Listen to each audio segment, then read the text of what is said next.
આજે 25 મે 2024 નો દિવસ રાજકોટ માટે કાળમુખ બન્યો છે. શહેરના કાલાવડ રોડ પર આવેલા ટીઆરપી ગેમ ઝોનમાં મોટી આગ લાગી હતી. આગના ધુમાડાના ગોટે ગોટા 5 કિલોમીટર દૂર સુધી દેખાઈ રહ્યા હતા. આગમાં 22 ના મોત થયા છે અને આ આંકડો વધવાની પણ પૂરી શક્યતા છે.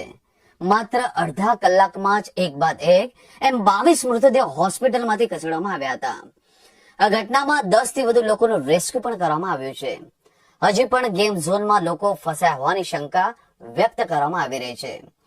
તો આગના પગલે રાજકોટની તમામ ફાયર બ્રિગેડની ટીમ ઘટના સ્થળે પહોંચી છે અને આગને કાબુમાં લેવા જોતરાયું છે.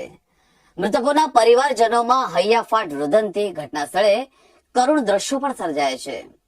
હાલ તો ફાયરની ટીમે ભારે જહેમત બાદ આગ પર કાબુ મેળવી લીધું છે. જોકે પતરાનું શેડ હોવાથી અંદર જવા ફાયરની ટીમને પણ મુશ્કેલી પડી હતી. તો ગેમ ઝોન પાસે ફાયર એનઓસી હતી કે નહીં તેને લઈને પણ તપાસ થવી જરૂરી છે. ગેમ ઝોનમાં આગ મામલે મુખ્યમંત્રી ભૂપેન્દ્ર પટેલે ટ્વીટ કરી મહાનગરપાલિકા અને વહીવટી તંત્રને બચાવ રાહત કામગીરી માટે પણ સૂચના આપી છે અને ઇજાગ્રસ્તોને તાત્કાલિક સારવાર માટે વ્યવસ્થા કરવા પણ આદેશ આપ્યા છે.